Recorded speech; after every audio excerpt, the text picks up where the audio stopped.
Herkese merhabalar. Bugün kaçı ya? Herkese merhabalar.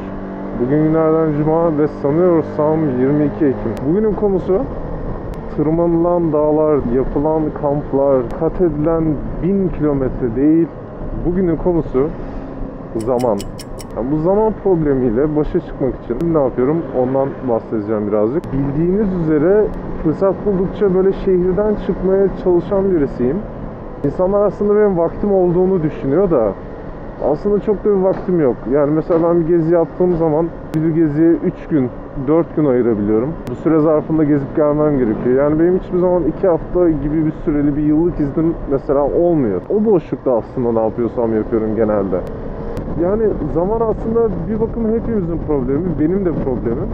Ve mesela bu hafta sonunda motosikletle gezmeye dayalı aslında hiçbir planım, programım yok. Yani tamamen benim şehrin içinde olman gerekiyor bu hafta. Bu durumda ne yaptığımı aslında göstermek istedim size. Yani tek bu videonun amacı aslına bakarsanız bu. Az önce işten çıktım ve şimdi de Aydos Ormanı'na gidiyorum. Aydos Ormanı'nda da yaklaşık böyle bir en fazla bir saatim olacak. Hani bir saatte birazcık gezeceğim. Ondan sonra da akşamın nişanlıma sinema sözüm var, ona gitmem gerekiyor. Yani bir motosiklet, yani özellikle şehir hayatında sürekli sizi şehir dışına çıkartan bir araç olmayabiliyor. Yani bazen şehir içinde de bunu değerlendirmek gerekebiliyor. O yüzden bu tip ufak çaplı gezileri ben aslında çok sık yaparım. Ama tabi yapılmış bir uzun yol gezisi kadar da ilginç, serüven ve macera dolu da olmaz. Ama yine de o günü kurtarır. Yani o gün eve giderken ya da eve gittiğimde dedim ki neyse bugün de değişik bir şey yaptım. Tam direkt işten eve sürmedim. Yani monotonluktan az dahi olsa çıkarttım diyebilirim kendime. Aslında bir nevi kendini avutma şeklidir bu. Yani bir yerden sonra yaptığımız şey işe git gel olunca haliyle insan kendini bir monotonluğun içerisinde bulabiliyor ki bu da çok doğal bir şey. Çünkü ben hatırlıyorum ilk geçen sene ne zaman? Eylül'de almıştım ben ilk kamp motosikletimi. Ve hani her gün işe gitmek resmen ayrı bir macera gibi geliyordu o motosikletle. Ondan sonra sabahları daha erken çıkıp geze geze sürmeye başladım. İşten okula giderken yolumu uzatmaya başladım derken ondan sonra zaten şehir dışına çıkmalar başladı kamp motorla. Bu motorla da aynı şeyleri yaşadım. Hani evden işe gitme gibi basit bir süreçte motorun viteslerini, gidişini kavramaya çalışma, motora alışmaya çalışma gibi aşamalar böyle o kadar keyifli geliyordu ki hani sadece işten eve, evden işe gitmek bile doyuruyordu beni. Ama zamanla tabii ki alışıyor insan. Gittiği yola, sürdüğü yola da alışıyor. Ve bu yüzden ara sıra bu tür yol uzatmalar, böyle serüvencikler eklemeler insana iyi geliyor haliyle. Bence buraya çıkmam için hiçbir sebep yok.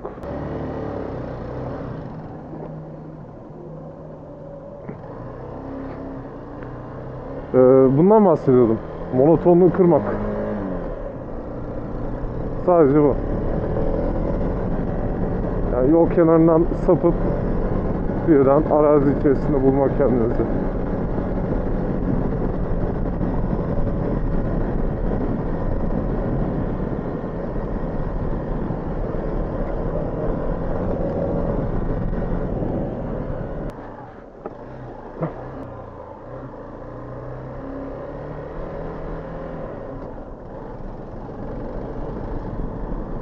Şu an muhtemelen birinin arazisinde olabilirim ya.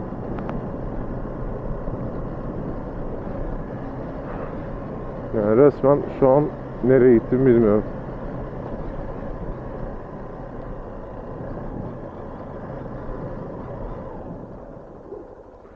Siz bağlı değilsiniz.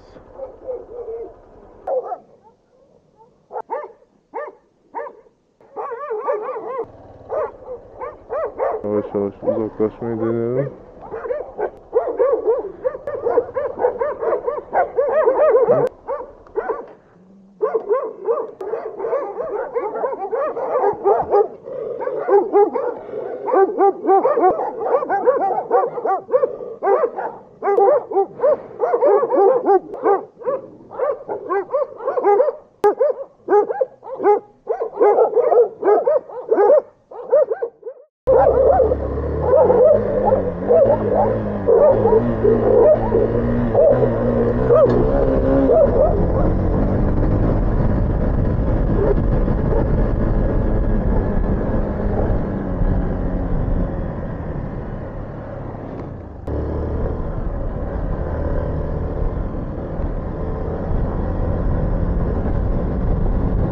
Evet.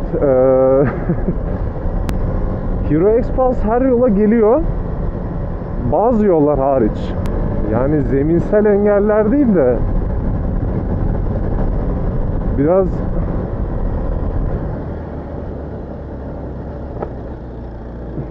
biraz mahallenin bekçileri zorluyor.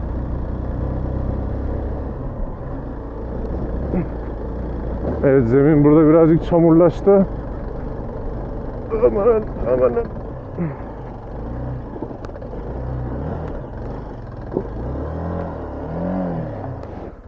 Gömüldük. Bakalım.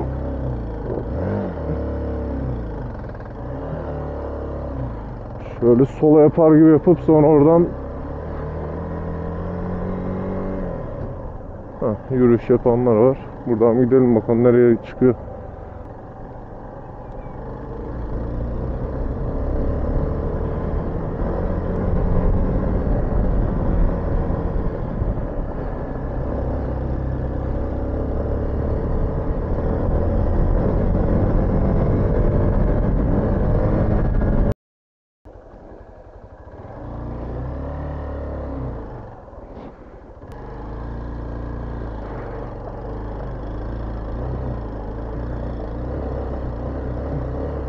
Fena değil. Güzel. Tutuş iyi. Zemin hiç fena değil. Azıcık önceki günlerde yağmur olduğu için taşların altındaki toprak ıslak ve nemli olduğundan biraz daha iyi tutuyor aslında zemine. Yani fena olmuyor.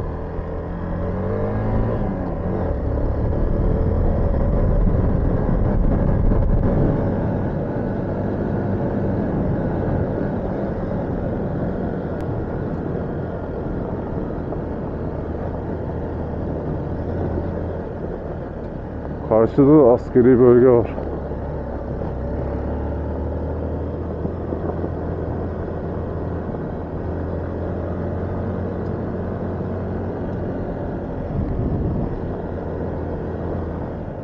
Şimdi orman yollarına çıkmak bir şey, orman yolundan çıkmak ayrı bir şey.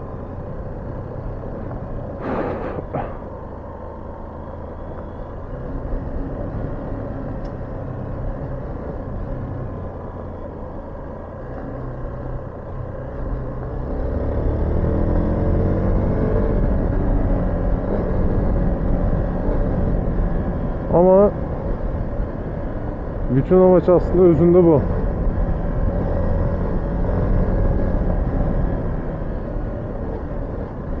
İşten çıkıp kendinizi ormana atabilmek. X-Pulse'ın size sunduğu şey de bu. Yani işe rahat gidip gelebileceğiniz bir motor.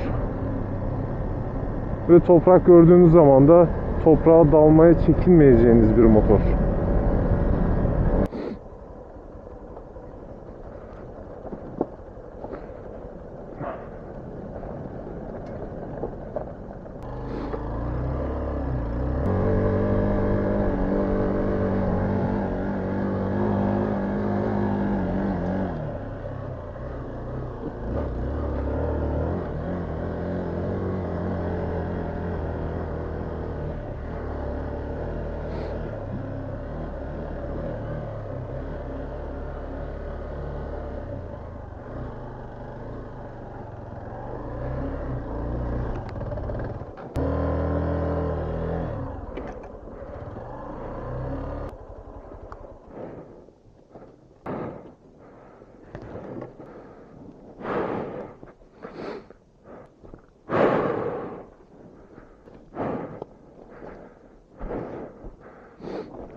Tamam, şu an burası hayvan gibi dik bir yer. Yani size bu perspektifi nasıl veririm bilmiyorum ama bayağı dik bir yer. Burayı zorlamayacağım. Bu taşlar da altımdan kayacak.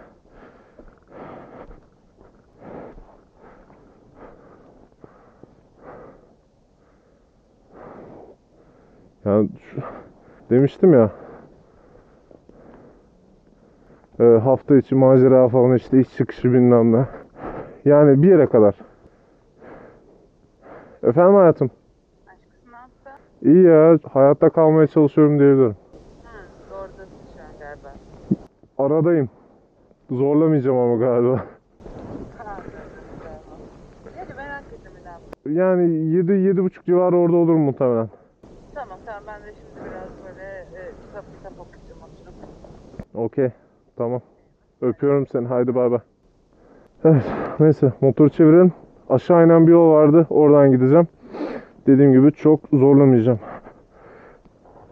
Yani böyle bir yola baş sokup şu motoru rahat çevirebilmek güzel bir lüks.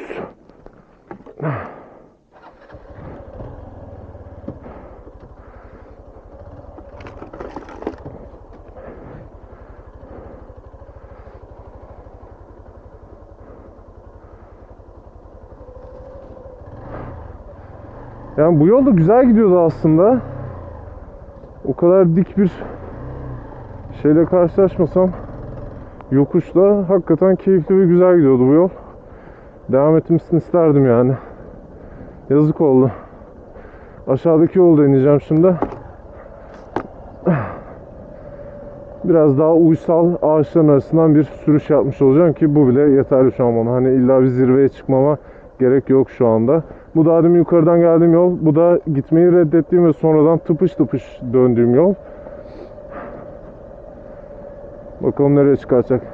Yani o köpeklerin önüne tekrar çıkartmadığı sürece çok da şikayetçi olmam. Ama evet, daha insani bir yola çıkarttı beni.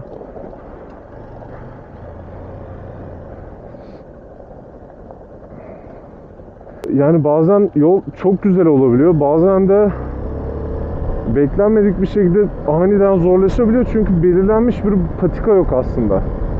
Hani bu belli bir off-road ya da motosiklet yolu değil. Ya bu belki öyle ama o arada dikine giden yol gibi gözüken şeyler aslında yangın durumlarında ormandaki yangını bölebilmek için yapılan şeyler. O yüzden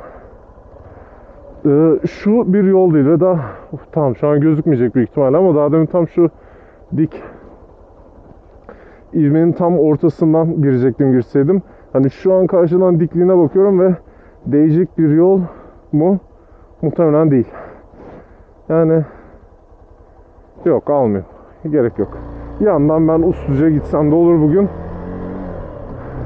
Filme gideceğim için çok da zorlamak istemiyorum yani kendimi. Kırık bir bacakla ya da ısırılmış bir bacakla gitmek istemiyorum. O yüzden olabildiğince olgun ve sağlıklı, güvenli kararlar alıyorum.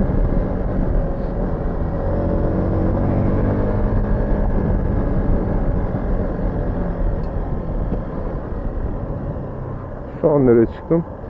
Yine bir yol ayrımı. Of, bu acayip dik ya bunlar. Acayip dik.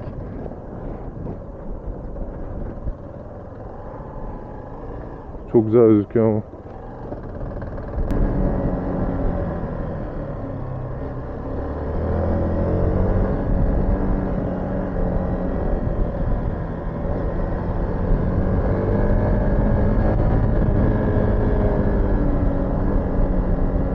Ve buradan galiba güzel bir manzaram olacak. Ve oldu. Ya öyle bir güneş batmış ki bugün de. Biraz daha yukarı çıkıp birkaç fotoğraf çekeceğim.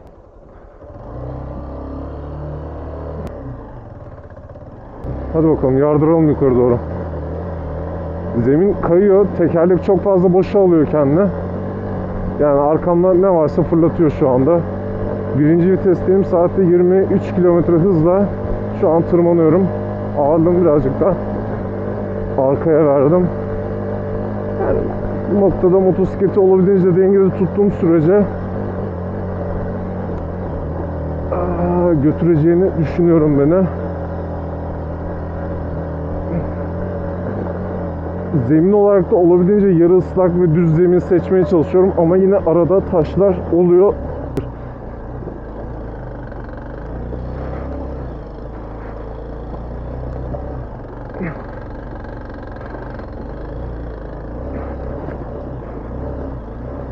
Düz kay, hadi bakalım. Hadi, hadi. Hadi.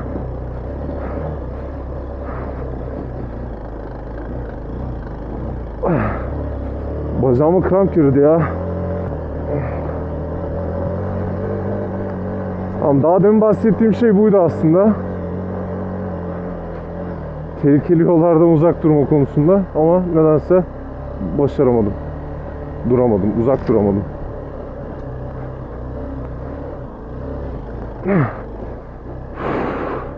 Şimdi nereye çıktım ben ya?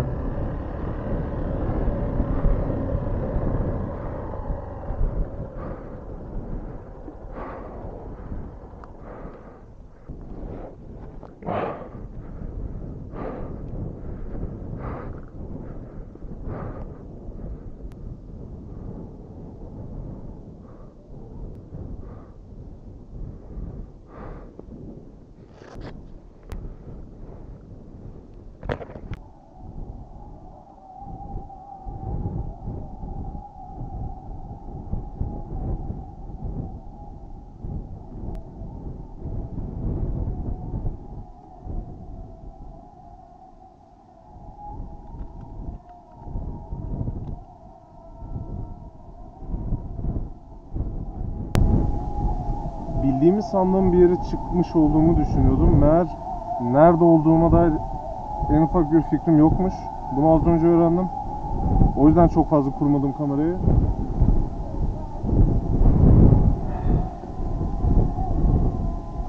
Yani bir yerin keyfini sürüp nasıl ve neyin fotoğrafını çekeceğime karar vermeden önce oradan nasıl çıkacağımı netleştirmek daha mantıklı geliyor. O yüzden bir iki tane fotoğraf çektim hızlıca. Güzel gözüküyor çünkü manzara epey. Şimdi de buradan çıkmaya çalışacağım.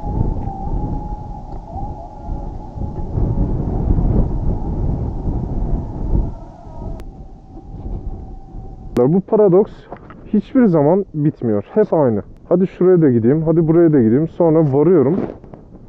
Ben niye böyle bir yere çıktım? Nasıl ineceğim? Ondan sonra iyi ki gitmişim diyorum.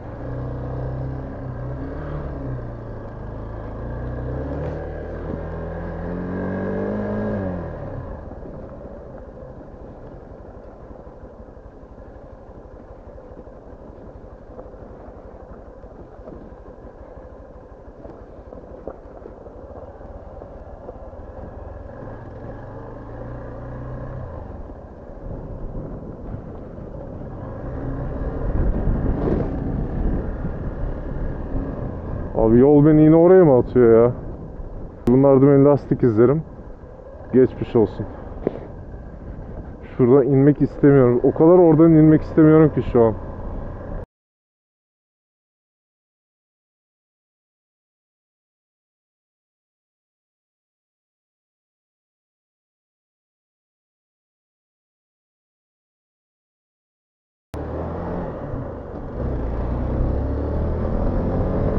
Asfalt yolu olmak güzel. Bu arada bu YouTube'a yeni aldığım kamerayla yükleyeceğim ilk videolardan birisi olacak. Kamera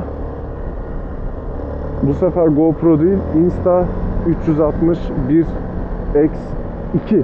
Evet, gereksiz uzun bir ismi var. Bu kamera aslında normalde 360 derece bir kamera.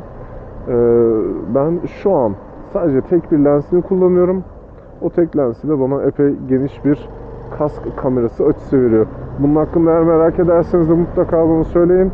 Detaylı bir video, nasıl kaskımı yüklediğim, nasıl ses aldığıma dair detaylı bir videoda hazırlayabilirim. Çünkü bu kask, video ve ses konusu benim uzun bir süre araştırdığım, hani fikir alma konusunda her ne kadar insan, yani çok detaylı bir kaynak bulamadığım bir konu idi. Ama deneme yanılma yöntemiyle bir şekilde buldum. Eğer siz ilgileniyorsanız ve bir şekilde merak ediyorsanız mutlaka söyleyin. Ona göre belki bir tane içerik hazırlayabilirim. Yani çünkü genelde bakıyorum internete, ya ses kötü ya da milletin acayip güzel sesi var. Yani sanki adam stüdyoda falan ses kaydı olmuş. Sen... Hop.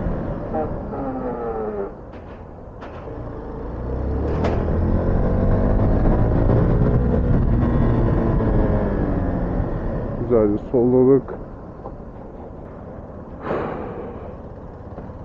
Yani Hilton Mall AVM'ler arasında otoparkın en sevdiğim yer. Hem çok fazla derine indirmiyor sizi hem de yayı girişine çok yakın, makul bir yerde güzel motosiklet dolaplarının olduğu bir kilit sistemi sağlıyor. O yüzden epey seviyorum yani burayı. Tamamdır. Yolumuza geldik.